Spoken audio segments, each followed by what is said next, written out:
Hindi nga po maka-one story, sinayang pa ng Golden State ang pagkakataong makuha ang top 6 sa Western Conference matapos nilang maipanalo ang game laban sa Charlotte Hornets. Ito na nga ang pinakamataas na pwesto na kanilang nakuha simula nang bumagsak sila sa top 11. At lahat ng yan nagawa ng team mula nang makuha si Jimmy Butler. Pero hindi pa rin naman tapos ang Golden State sa pag-akyat dahil sa dami pa ng natitirang games, maaari pa silang umabot hanggang sa ikalima o ika-apat na pwesto bago ang playoffs.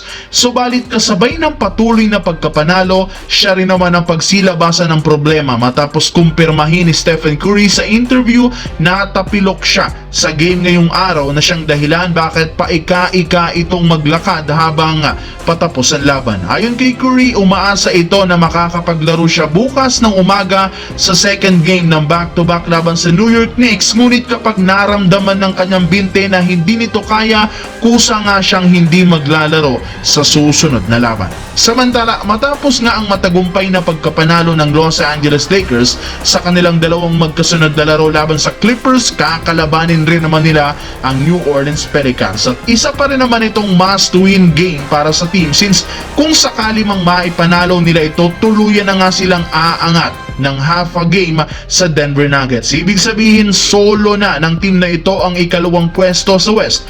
Bukod dyan, aangat na rin naman sa 7 games mula sa ikapitong pwesto sa West. Ibig sabihin, mas lalo pang lalaki ang kanilang tsansang ma-locked in ng playoffs at hindi sila mahulog pa sa play-in. Mismong si Coach Redick nang nagsabi, gusto nga po nilang dumiretso sa playoffs at hindi makipagsapalaran sa play-in. Maliban dyan, ibinulgar rin naman ni Luka na wala pa nga daw sa 100% ang lakas ngayon ng Lakers dahil sa kabila ng pagkapanalo, marami pa silang nagagawang pagkakamali. Maging siya, sobrang nag-struggle pa sa shooting at magamay ang playing style. Sa madaling salita, mayroong pang improvement ang team na magaganap at isa sa mga dahilan bakit dapat pang katakutan ng Lakers sa mga susunod na laban.